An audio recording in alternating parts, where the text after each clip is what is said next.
wabarakatuh. Selamat pagi, salam sejahtera bagi kita semua. Om Swastiastu, Namo Buddhaya, salam kebajikan. Yang terhormat, yang kita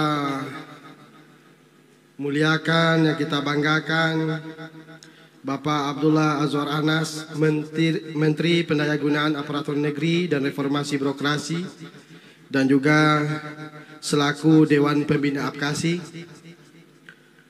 dan juga yang terhormat Kepala BKN RI, Bapak Bima Arya Wibisana.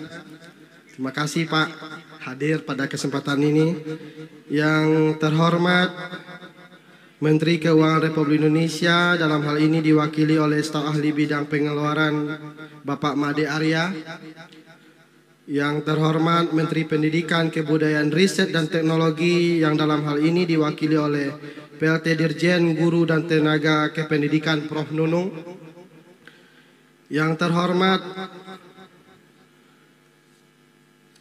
Menteri Kesehatan Republik Indonesia yang dihadiri oleh Dirjen Tenaga Kesehatan Ibu Arianti Anaya, dan juga yang saya hormati, yang saya banggakan rekan-rekan Bupati, Pak Sekjen, Bupati Goa, Bu Bendum, Bupati Serang, dan para rekan-rekan Bupati selaku Dewan Pengurus, terkhusus kepada para Korwil yang hadir pada kesempatan yang berbahagia ini, dan para pendamping, para Sekda, Kepala BKPSDM, dan para pejabat di lingkungan pemerintah kabupaten dari seluruh Indonesia.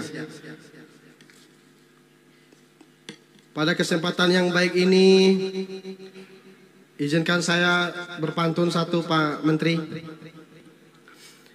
Paling enak nasi ketan Dharmasraya, bungkus rapi untuk dibawa ke goa.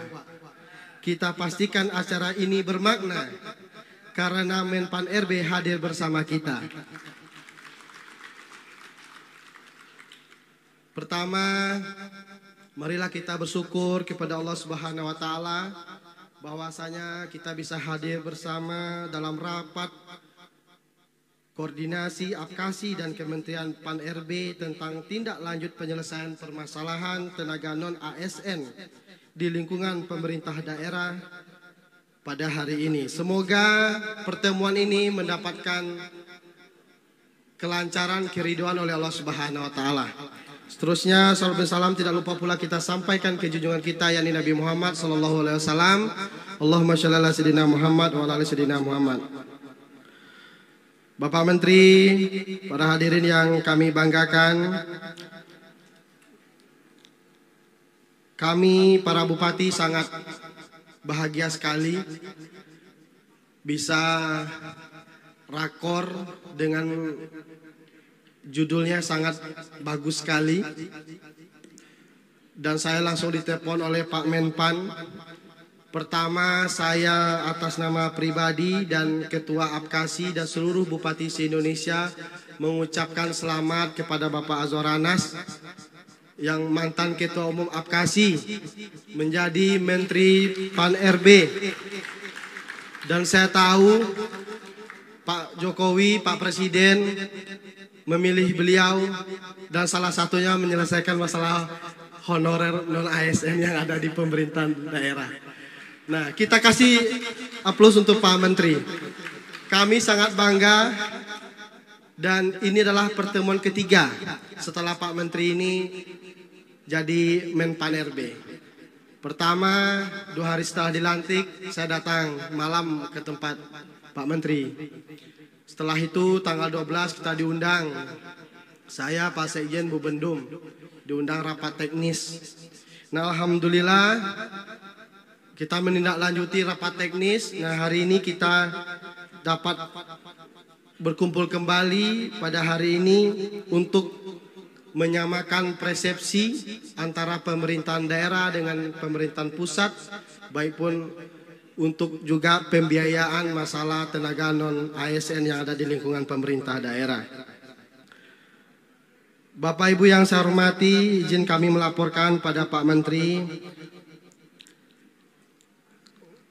Rakor hari ini menindaklanjuti yang telah kita bahas kemarin dengan peraturan pemerintah nomor 49 tahun 2018 tentang manajemen pegawai pemerintah dan perjanjian kerja atau P3K.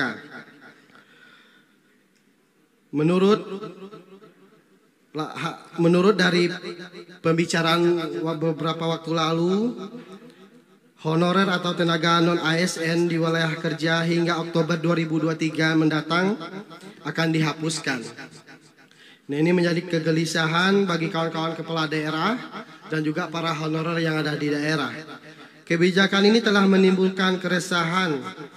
Nah, maka para tenaga non-ASN yang banyak ditempatkan di garda terdepan pelayanan masyarakat seperti guru, tenaga kesehatan, Satpol PP, pemadam kebakaran, dinas perhubungan dan lain-lainnya sebagai merasa khawatir akan kehilangan pekerjaannya.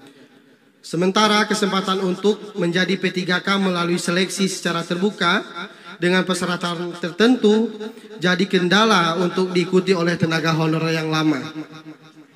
Terlebih mereka harus bersaing dengan para lulusan sarjana yang baru lulus. Sedangkan bagi pemerintah daerah, pengangkatan P3K oleh pemerintah daerah sebagai konsekuensi penghapusan tenaga honorer jelas akan membebani APBD. Mengingat P3K ini memiliki standar gaji dan tunjangan yang hampir sama dengan PNS.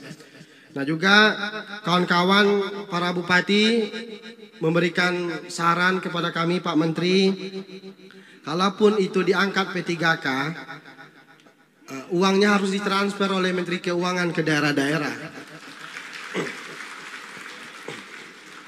Karena kita sudah 2 tahun ini pandemi, dan pun uang kita refocusing, anggaran sudah tidak ada lagi.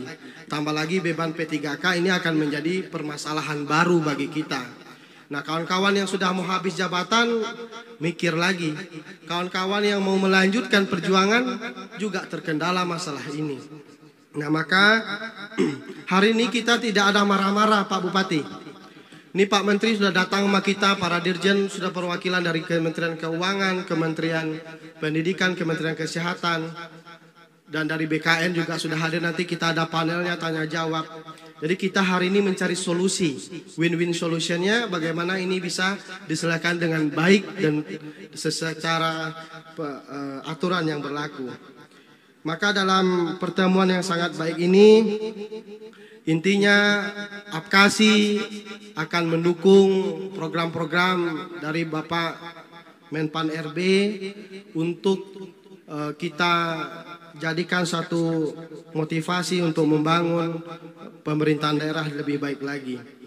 Nah, untuk itu kami selaku Dewan Pengurus menjadikan isu tersebut sebagai topik pembahasan dalam forum-forum Apkasi. Seperti rapat kerja nasional, rapat-rapat korwil, seluruh rapat-rapat yang kita datangkan kepada provinsi-provinsi, baik pun Rakernas, itu salah satunya yang menjadi dominan itu masalah P3K. Yang pertama itu mengatasi persoalan tenaga yang tidak dapat mengikuti seleksi CAT itu Pak Menteri. Dan kemudian perlu disusun rentang gaji sesuai dengan kemampuan daerah. Penambahan DAU untuk pembiayaan P3K di lingkungan pemerintahan daerah. Dan kemudian bagi tenaga non-ASN yang tidak memenuhi syarat menjadi PNS atau P3K, karena kualifikasi pendidikan yang tidak terpenuhi dapat diberikan kesempatan sesuai minatnya, seperti pelatihan kewirausahaan atau kartu prakerja dan lain-lain. Yang keempat, kepala daerah dapat diberikan alokasi formasi P3K dalam rangka mendukung visi misinya yang kontrak kerjanya sesuai dengan periodisasi jabatan kepala daerah. Jadi yang mau habis 2 tahun ini Pak Menteri. Yang lanjutan 2024 pemilihan berarti 5 tahun ke depan bupatinya yang berkontrak untuk 5 tahun ke depan.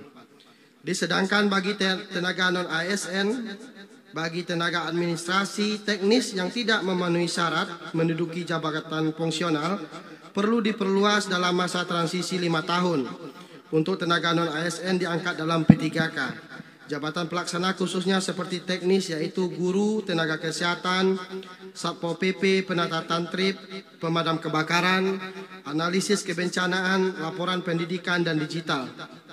Nah, ini perlu dikaji Pak Menteri, karena kalau di P3K kan semua juga etos kerjanya tidak baik, dan juga anggarannya juga perlu kita perhatikan secara bersama.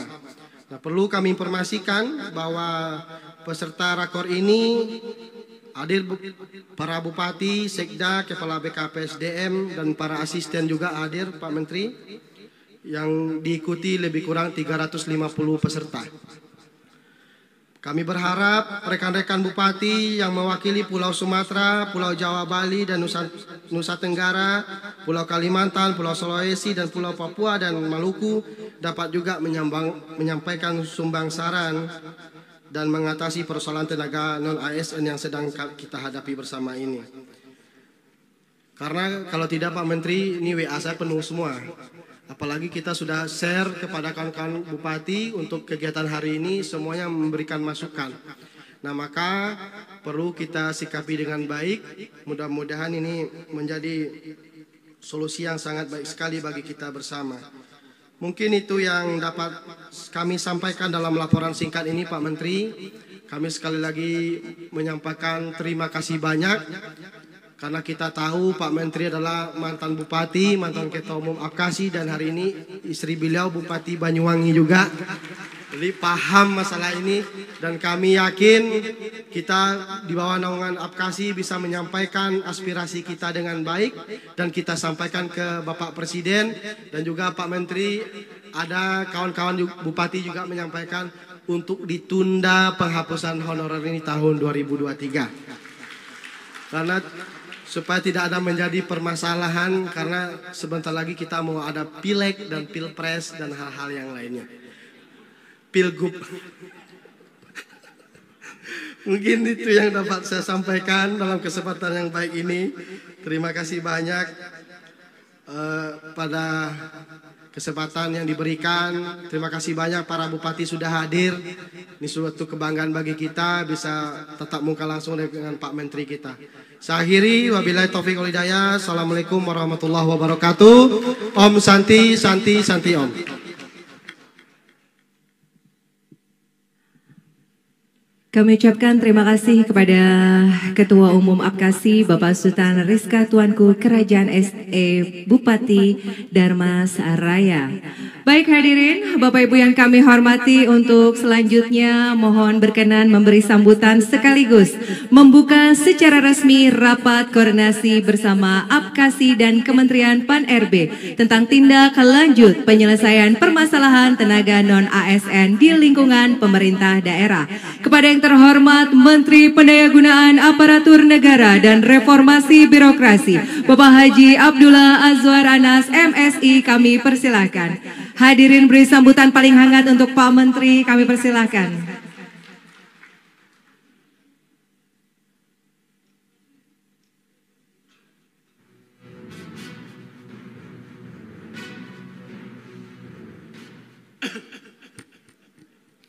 Bismillahirrahmanirrahim. Assalamualaikum warahmatullahi wabarakatuh. Selamat pagi, salam sejahtera buat kita semua. Bismillah, alhamdulillah, wala hawla wala quwwata illa billah. Allahumma sholli wa sallim ala sayyidina Muhammad wa ala sayyidina Muhammad tamma ba'du. Swastiastu, namo buddhaya, salam kebajikan. Yang saya hormati sahabat saya Ketua Umum APKASI Pak Sultan Rizka. Tepuk tangan saya kira buat Pak Ketua Umum, Ibu Bendara Umum, Pak Sekjen, ada Wakil Ketua, Pak Bupati Tangerang, Pak Zaki, dan para Bupati seluruh Indonesia, para Sekda dan Wakil Bupati yang hadir pada kesempatan ini.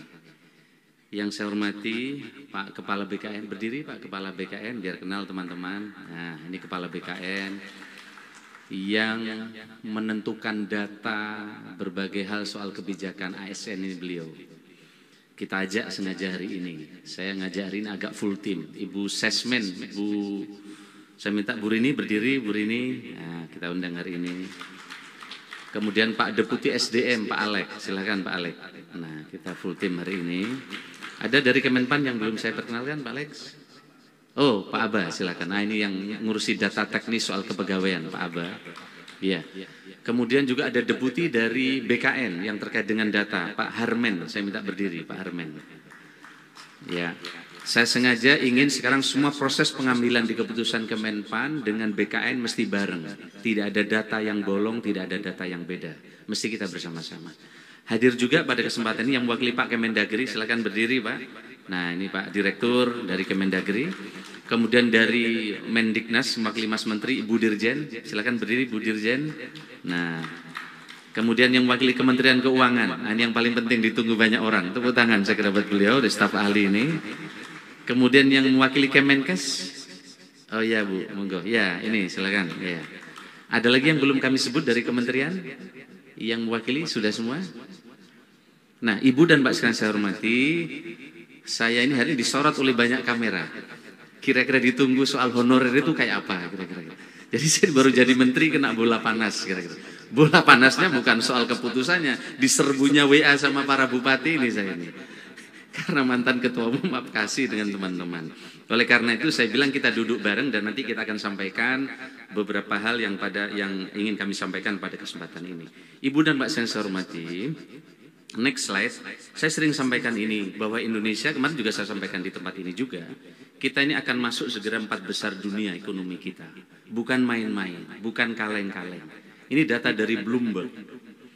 Nah jangan sampai nanti ada daerah yang hebat banget sistemnya pelayanannya, sementara ada daerah yang masih tertinggal karena tertumpuk oleh SDM yang kadang tidak siap. Ini sampai kapan akan terus begini? Tentu ke depan perlu kesepakatan bersama.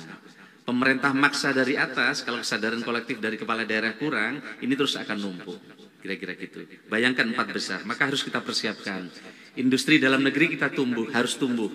Maka Presiden meminta e-katalog kita harus jalan. Nanti tanggal 29 akan pertemuan di Bali dengan Bapak Presiden.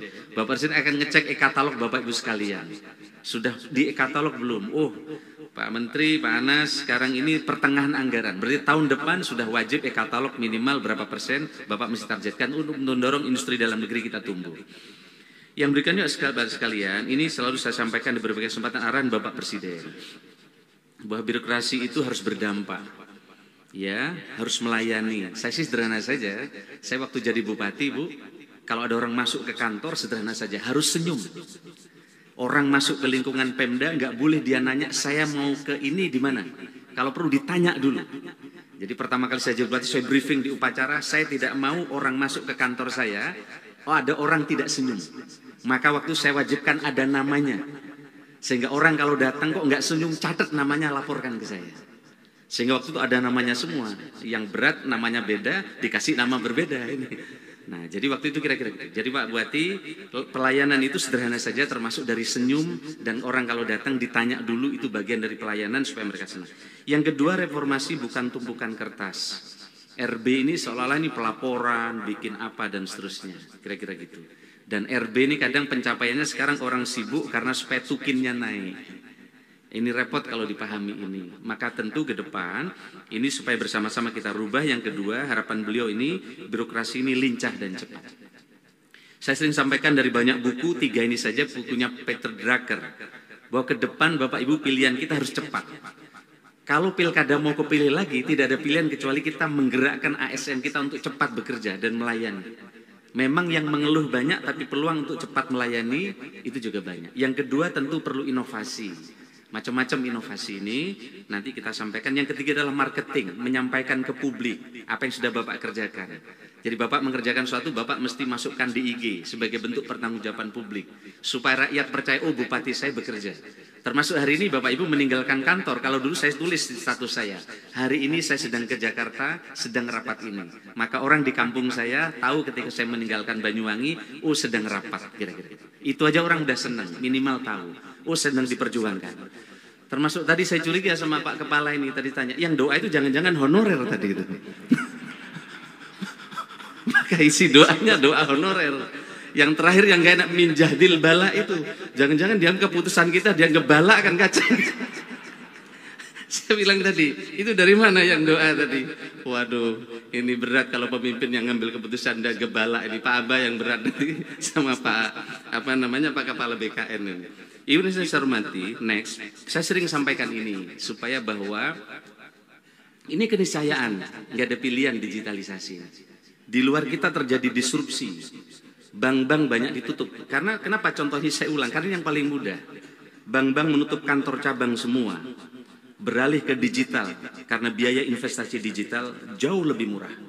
Ini juga yang sedang dirumuskan di Kemenpan RB dengan beberapa pihak atas saran Bapak Presiden untuk merumuskan kantor kita ketika pindah ke IKN dengan sistem dan desain yang lebih digital sehingga nanti akan sangat efisien. Di kantor tidak ada lagi tumpukan-tumpukan kertas. Sambutan tidak ada lagi kertas, cukup seperti ini, nanti akan mudah dan seterusnya dan seterusnya.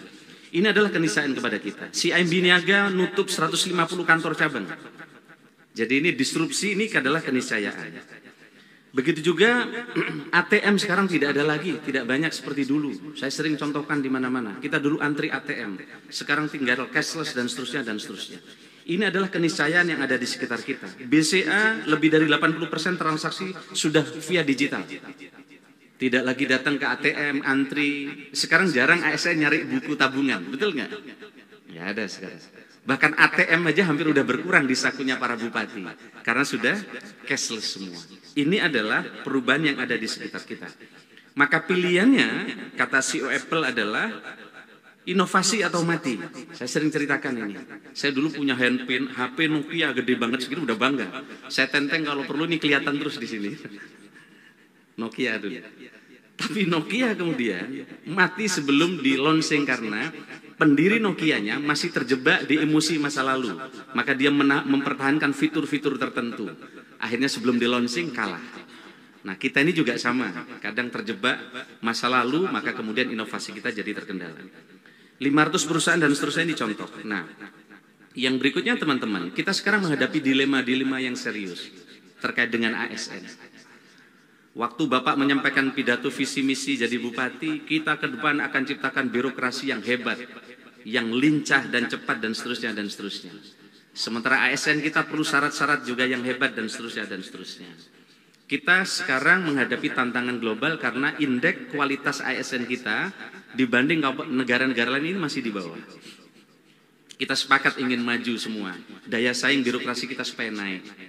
Tapi ada dilema-dilema baru. Ada zona nyaman, ada tim sukses yang belum terekrut di THL, honorer. Iya toh? Ada putranya tetangga, ponaan. Kamu jadi bupati 4 tahun, masa nggak bisa titip ponakan dan seterusnya dan seterusnya. Ada ponakannya menantu dan dan seterusnya dan seterusnya. Ada banyak hal di sini. Sehingga sekarang kita ini kayak tarik tambang. Nah, saya lihat ini ada Bupati Lumajang juga, kayak tarik tambang di pasir. Kita ini menghadapi dilema-dilema berat. Ini sekali lagi ini bukan hanya soal kita, soal kami, tapi soal kita yang Bapak mesti pikirkan terus. Bapak sekalian saya hormati, next. Sebenarnya kita sudah menyiapkan desain reformasi birokrasi kita. Nanti biar dijelaskan Pak Alek waktu dialog. Saya hanya menyampaikan diagram besar saja. Ke depan perlu transformasi organisasi. Supaya ke depan fungsinya hebat, maka ada delayering eselonisasi ke fungsional. Ini aja nggak semua paham. Maka ini nanti biar dijelaskan, kira-kira gitu. Kemudian ada transformasi sumber daya manusia, nanti biar dengan cara mudah dijelaskan oleh ketika dialog. Dan transformasi sistem kerja. Sekarang sudah ada pelayanan publik, ada daerah-daerah yang melayani tidak perlu datang, dan inovasi hebat di kabupaten kota ini, sungguh kami apresiasi. Tepuk tangan buat para bupati yang telah melakukan ini. Mbak sekalian yang saya hormati, nah ke depan ini sebelum masuk ke honorer, kita ingin fokus reformasi birokrasi kita, ya, ingin fokus. Reformasi birokrasi kita ini kan sekarang RB ini banyak banget yang mesti digarap. Orang supaya RB-nya naik ini macam-macam yang dikerjakan. Nah, salah satunya para bupati, kami telah fokus, sudah kami putuskan, fokus kita RB tematik. Prioritas RB tematik kita yang pertama adalah sesuai dengan arahan dan program Bapak Presiden.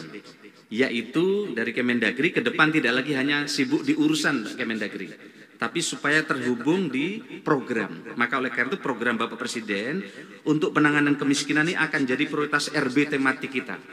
Maka inovasi para bupati ya, langkah-langkah yang terukur para kepala daerah untuk mendorong kemiskinan yang berkurang, ke depan nilainya akan tinggi. Contoh, saya waktu jadi Bupati Banyuwangi, waktu mau mengangkat kepala sekolah, saya titip sama dia bikin kontrak di atas kertas. Sebelum diangkat ada kontrak kerja minimal 10 item ditandatangani. Kalau ini tidak dikerjakan, saya bisa memberikan peringatan mereka termasuk memindah mereka. Apa itu? Salah satunya adalah setiap kepala sekolah SMP harus menangani minimal 15 anak putus sekolah di radius SMP itu. Bahkan ada kepala sekolah SMP menyiapkan satu kelas khusus anak-anak yang dirancang yang akan drop out disiapkan di tempat itu. Kemarin terakhir di Bupati Banyuwangi ada 500 kepala sekolah SD. Semua kepala sekolah tanda tangan di atas kertas supaya mengampu stunting di sekitar mereka. Dan semua sekolah SD yang ada di sekitar itu mengampu anak yang terancam drop out di sekitar itu. Itu artinya inovasi untuk mengatasi kemiskinan. Tidak perlu uang, tidak perlu penambahan anggaran, dan tidak perlu penambahan orang. Kenapa? Karena PPTK ini gajinya udah tinggi. Kepala sekolah ini gajinya udah tinggi, ada sertifikasi, dan maka kita kasih tugas lain. Salah satunya adalah inovasi penanganan kemiskinan. Ini contoh. Dan banyak lagi model-model seperti yang Bapak bisa kerjakan. Kalau Bapak ada perusahaan di tempat Bapak, minimal mengampu di radius itu misalnya 200 anak yang miskin misalnya. Atau tidak bisa sekolah dan seterusnya. Ini contoh. Yang kedua Bapak sekalian, RB tematik kita adalah yang mendorong investasi. Jadi kalau inovasi Bapak, bagaimana pelayanan, perizinan cepat, investasi dan seterusnya bagus, investasinya tumbuh, maka itu bagian dari RB fokus kita yang kedua yang akan kita dorong. Karena kepelayanan, ada klinik OSS, mall pelayanan publiknya jalan. Oh, mall pelayanan publik sekarang tidak lagi diserbu orang. Kenapa? Sekarang orang udah digital. Maka kita dorong ke depan ada mall pelayanan publik digital. Kita ajak teman-teman di kota yang sudah siap, mari bareng-bareng nanti kita supervisi untuk menyiapkan mall pelayanan publik digital. Jadi kalau misalnya sekarang kan banyak masalah bisa diberesin di HP. Kenapa nggak ada Indonesia in your hand? Kalau urusan private, urusan bisnis itu selesai di HP. Kenapa urusan perizinan tidak bisa urusan di HP? Dan saya lihat beberapa kabupaten kota di seluruh Indonesia sudah mulai digitalisasi dan sangat mungkin mereka mempunyai mall pelayanan publik digital. Secara digital beberapa urusan bisa diberesin. Yang berikutnya adalah reformasi tematik ketiga terkait dengan digitalisasi birokrasi. Jadi nanti strukturnya digital, culture-nya digital, begitu juga kompetensinya digital. Nah yang mengarah ke reformasi birokrasi ini nanti RB-nya naik. Pak Erwan ada ya Pak? Nah sehingga Bapak sekalian ini adalah bagian fokus pekerjaan kita yang baru. Nah ini contoh logical framework, teman-teman sakit tentu para bupati sudah paham. Kalau saya dulu Pak Bupati, waktu saya memahamkan soal sakit para kepala OPD dan camat, saya ajak rapat, saya matiin itu, saya kunci sinyalnya, saya acak. Sehingga 3 jam nggak ada HP nyala, rapat fokus terkait dengan sakit. Karena kalau sakitnya jalan, nanti SKPD kita jadi paham sampai di bawahnya, siapa mengerjakan apa, untuk apa. Ini masalahnya Pak Bupati, staf kita ini datang setiap hari tapi nggak tahu mereka yang mau dikerjakan apa. Siapa mengerjakan apanya tidak jelas. Maka di Sakip itu udah jelas logical framework-nya. Waktu itu untuk jelasin ini kita kunci sehingga mereka 4 jam tidak ada telepon masuk dan keluar, kemudian menghayati apa yang dikerjakan. Misalnya contoh penanganan kemiskinan, targetnya itu outcome-nya menurunkan kemiskinan. Nah, kemudian peningkatan daya beli harus dinaikkan, ya toh. Meningkatkan pemerataan pendidikan, menurunkan pengangguran, berarti pendidikannya ada di situ, kemudian daya belinya ada di situ. Terus kemudian menurunkan anak-anak putus sekolah, tadi bisa kita bagi, nggak perlu uang, tinggal kepala sekolah dikasih tugas tambahan. Jadi kalau ada calon kepala sekolah bayar itu rugi, dia nggak bisa diperintah pasti. Tapi kalau dia kasih perjanjian, pasti akan bekerja. Dan seterusnya sampai ke bawah, tersalurkannya beasiswa dan seterusnya. Ini contoh. Kalau ini jalan misalnya, dia RB-nya akan naik. Jadi fokus. Dan ini nyambung dengan target prioritas Presiden untuk mengurangi kemiskinan. Karena sekarang Pak Staf Ahli Kementerian Keuangan, kami lihat ada 16 KL, ada 520 triliun penanganan kemiskinan tapi tidak nyambung dengan program prioritas Bapak Presiden. Mereka terjebak di urusan masing-masing di kementerian. Karena urusan dihabiskan di program. Akhirnya ngabisin uang yang ada di situ tapi nggak nyambung ke sini, kira-kira gitu. Nah, inilah yang akan kita sambungkan Pak Bupati, Ibu saya hormati. Ini contoh dan seterusnya dan seterusnya. Nah, ini yang berikutnya, ini yang ditunggu-tunggu Bapak sekalian, kami ingin ceritakan, ini data dari BKN, nanti BKN supaya menyampaikan. Next slide. Ini komitmen pemerintah, itu sejak tahun 2005, itu terakhir pengangkatan honorer. Tahun 2005, PP 48, itu ada pendataan ada 920.702 tenaga honorer. Ini sejarah ini penting untuk Bapak Ibu ketahui, kira-kira gitu. Nah, kemudian diangkat PNS secara otomatis dalam tanda kutip hanya seleksi administrasi. Bayangkan, tahun 2005 untuk menyelesaikan saat itu supaya selesai dan nggak ada lagi. Semua bupati waktu itu minta ini yang terakhir, kira-kira gitu. Sama kayak hari ini yang terakhir, kira-kira gitu. Nah, yang terakhir terus setiap 5 tahun, setiap mau acara politik yang terakhir terus. Bayangkan 2005 yang terakhir diselesaikan, diangkat semua, totalnya adalah sangat besar waktu itu jumlahnya. Kita lihat ya. Sudah ada larangan pengangkatan non-ASN. Dan yang tidak memenuhi dari 920.000 itu adalah 60.000, Pak. Ada ya angkanya? Ini semalam kami nyocokin data dengan Pak Bima supaya kita ada data yang berbeda. Ini Pak Kementerian Keuangan ini perlu kita sampaikan juga. Nah, kemudian ada PP 56 tahun 2012. Pendaftaran di luar kriteria PP 48 2005 membengkak, kan ini sisanya tinggal 60.000. Di data ulang bukannya 60.000 yang selesai, nambah 11 kali lipat. Jadi setiap ada pemberitaan pendataan itu langsung melonjak. Bukannya selesai yang terakhir tapi nambah 11 kali lipat. Nah, terdapat afirmasi dengan penurunan passing grade. Saya semalam diskusi. Ini kan usulan teman-teman supaya passing grade diturunkan. Saya juga baru tahu selama jadi bupati 10 tahun, kalau passing grade-nya tahu nggak Bapak sekalian? Pak Bima dan Pak Harmen dan kita semua, Pak Deputi SDM, ternyata begitu diturunkan passing grade dari 100% ke 80, nggak ada yang masuk di luar Jawa. Diturunkan jadi 60, masih belum ada. Saya kaget Pak Ibu sekalian, untuk menampung ini Bapak tahu nggak berapa passing grade diturunkan? Diturunkan passing grade yang tinggal 10%.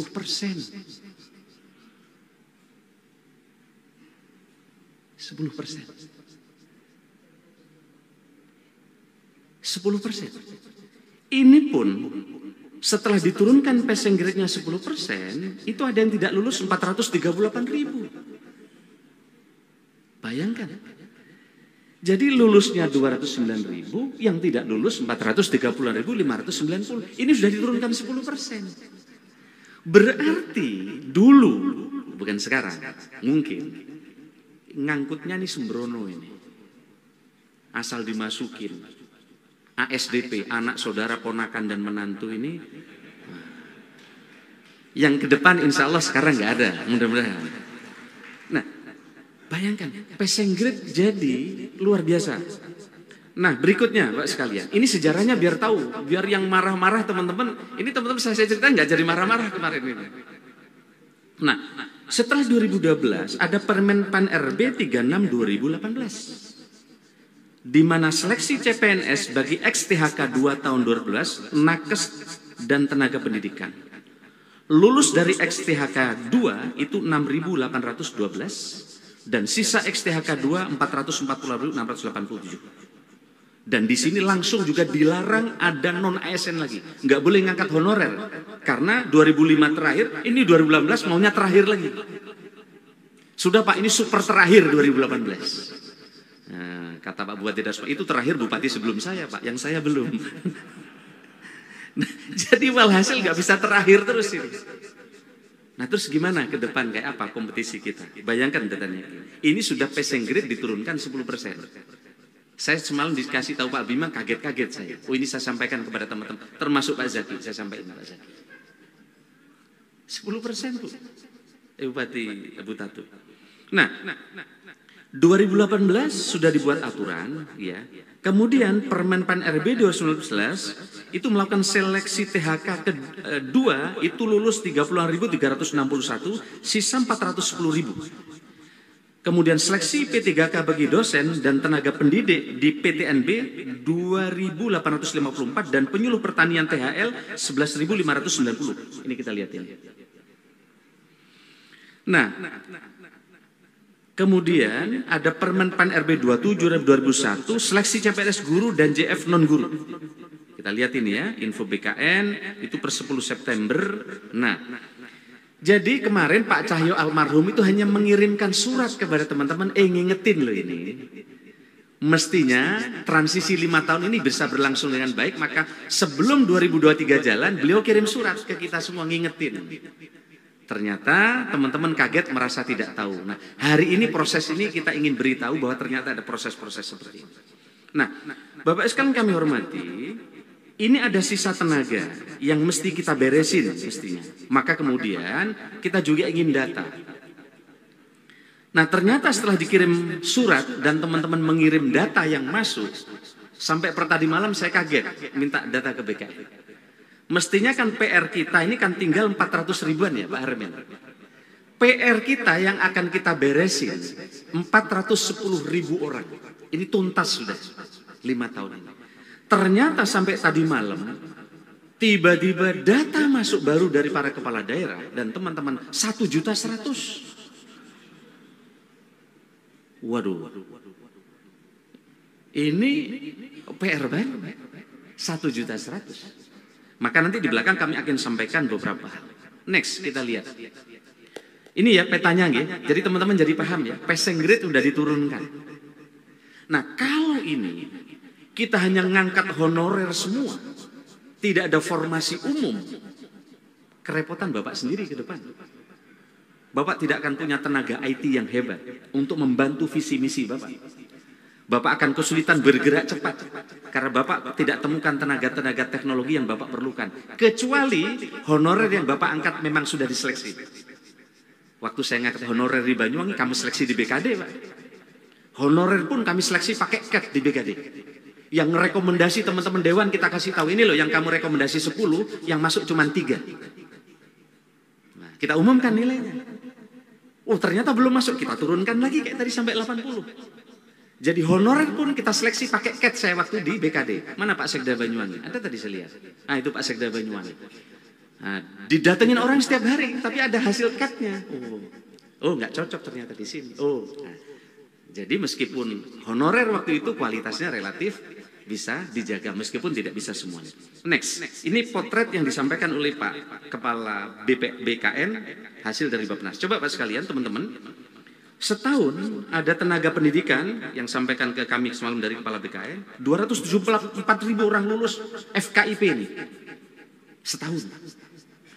Kalau 5 tahun, bayangkan, berarti ada orang lulusan tenaga kependidikan lebih dari 1 juta. Dan ini kalau tidak ada formasi ASN, ini akan pengangguran sebagian. Atau tidak ada formasi P3K. Yang nanti nempel ke Bapak ini. Wah, nempel ke sini supaya jadi honorer dan seterusnya. Tetapi sebagian juga mereka jadi tenaga terampil hebat yang 274.000. Tapi persentasenya kurang lebih 13%. Kira-kira gitu. Nah, yang ekonomi banyak 234.000 setahun yang lulus. Berarti 5 tahun lebih dari 1 juta juga. Ada teknik 195.000, sosial 195.000, kesehatan 180.000 setahun. Ini di depan mata kita yang fresh. Yang baru lulus. Sementara Bapak Ibu diminta menyelesaikan yang honorer tadi, yang rekrutmennya ada yang bagus, karena tidak semuanya nggak bagus. Banyak juga Bapak Ibu menangkat honorer yang anak-anak hebat, tapi tidak semuanya. Kira-kira ini. Hari ini saya ingin menyampaikan peta masalah. Saya langsung ngerutkan kening Pak Sarman. Berat amat jadi Menpan RB. Saya ini jadi si malakama ini. Nah, next.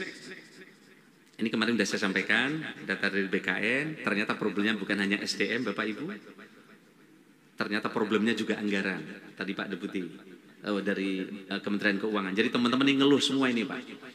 Jadi ternyata ngangkat THL, ini Pak Sekda Banyuwangi lapor waktu zaman saya, ngusulin banyak-banyak 4.000 orang. Disangkanya akan ada dana transfer, Pak.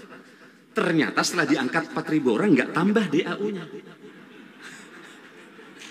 Nah, akhirnya Pak Sekda Banyuwangi harus membayar ini 240 miliar gaji. Yang semestinya untuk membangun jalan digeser untuk biaya P3K. Betul nggak teman-teman? Karena dulu beranggapan akan dana transfer. Tapi sementara Ibu Menteri Keuangan juga punya pendapat. Ini kan di tempat sampean di daerah. Ya udah bagi aja DAU yang ada. Tambah pening kepalanya.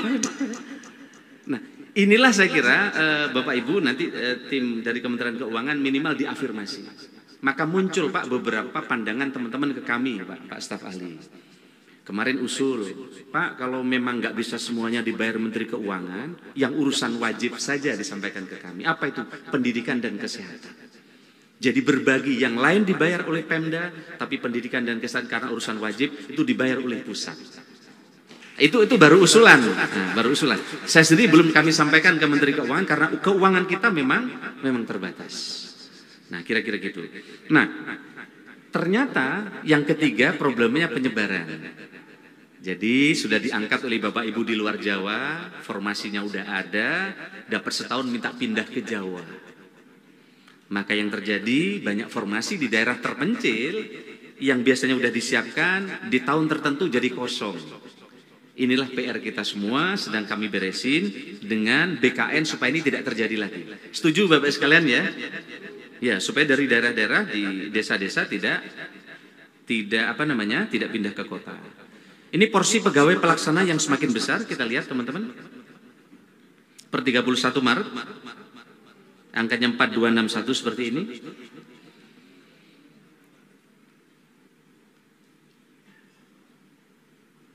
Pegawai strukturalnya kita lihat 9%, fungsionalnya 42%, pelaksananya 42%, fungsionalnya 49%.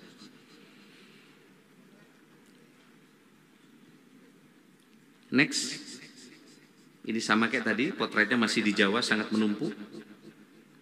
Next, terus ini kemarin teman-teman sudah ketemu dengan Apeksi dan Apkasi, silakan. Kita udah merumuskan beberapa kali, Bapak sekalian, nanti akan kita sampaikan, kita akan rakor dengan Bu Menteri Keuangan nanti, juga dengan Pak Mendagri, kita akan rakor berdasarkan masukan teman-teman untuk mencari alternatif-alternatif tadi. Jadi sebenarnya warning untuk pengangkatan non-ASN ini sudah lama. Tetapi ada fakta juga kalau non-ASN ini tidak ada, pelayanan-pelayanan kita bisa terganggu di kabupaten kota. Kan gitu Pak sekalian ya? Ini bisa mengganggu. Oleh karena itu nanti akan kami rangkum dan beberapa alternatif sudah kita siapkan. Kita sudah siapkan alternatif penyelesaian. Ada 3 skenario yang sedang akan kami sampaikan, akan bahas kepada kementerian terkait dan anggota dewan yang terhormat. Skenario 1 diangkat seluruhnya menjadi ASN. Tapi ini akan menjadi beban yang berat bagi negara. Dan kompetensi birokrasi kita juga tentu akan ada problem di beberapa titik yang ketika rekrutmennya kualitasnya tidak diperhatikan. Yang kedua, diberhentikan seluruhnya. Tapi juga ada opsi jalan tengah yang ketiga adalah diangkat sesuai dengan prioritas. Nah, yang lain bukan tidak prioritas, tapi nanti diselesaikan secara bertahap. Ini opsi yang terus kami lakukan pendalaman. Nanti kami juga akan rapatkan dengan Ibu Menteri Keuangan. Juga semalam kemarin kami sudah ketemu dengan Komisi 2 DPR RI. Mungkin nanti juga dengan Komisi 11 karena kaitannya dengan anggaran. Dan ini tidak bisa berdiri sendiri. Pertanyaannya sekali, apakah jika diselesaikan tahun ini menjamin berikutnya tidak akan ada lagi seperti yang 11 kali lipat tadi? Oh, tidak tahu Pak, urusan bupati setelah saya. Ini masalah Pak Bupati Sumatera Utara ini. Aduh. Nah, kita nanti akan dialog. Saya minta nanti para dirjen dan Pak Kepala BK nanti. Next. Nah, Pak saya hormati terakhir, ini slide terakhir. Setelah melihat perkembangan pendataan tenaga non-ASN sampai tadi malam, ternyata setelah kita diskusi dan mendapatkan masukan dari BKN dan beberapa pihak, terdapat indikasi bahwa data yang diinput tidak sesuai dengan surat edaran Menteri Pan-RB nomor B 1511 2022. Ya.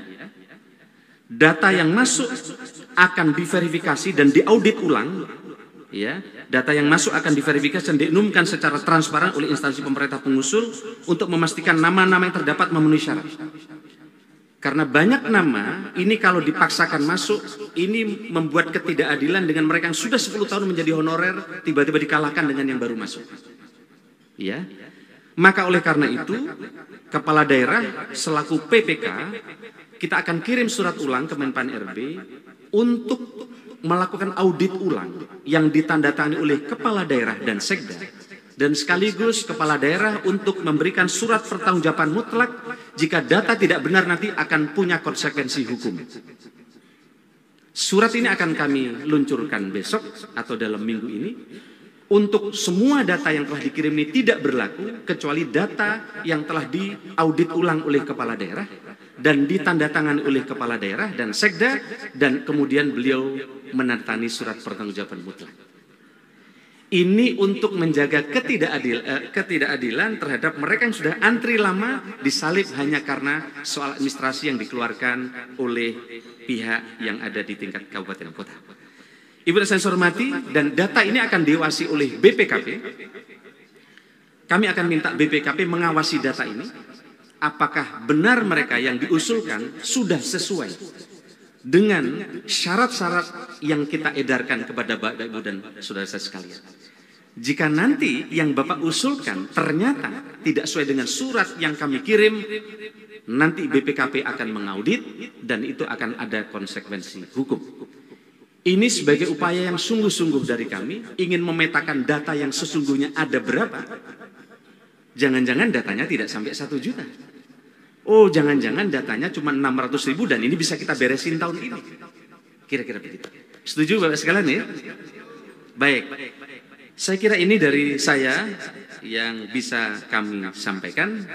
Kami mohon maaf yang sebesar-besarnya jika banyak yang kurang berkenan. Dan nanti kami minta para deputi, kemudian Pak Kepala BKN, nanti Bapak Ibu bisa dialog. Tapi data umumnya sudah kami sampaikan, Bapak sudah banyak yang mutu tadi, sehingga menjadi masukan buat kita semua. Mudah-mudahan Bapak sekalian sukses di tempat masing-masing. Mudah-mudahan terus diberikan kesehatan oleh Tuhan Allah SWT. Terima kasih, kurang lebihnya saya mohon maaf. Wallahul muwaffiq lakum bithoriq. Selamat pagi, Om Santi Santi Santi Om, Namo Buddhaya. Wassalamualaikum warahmatullahi wabarakatuh.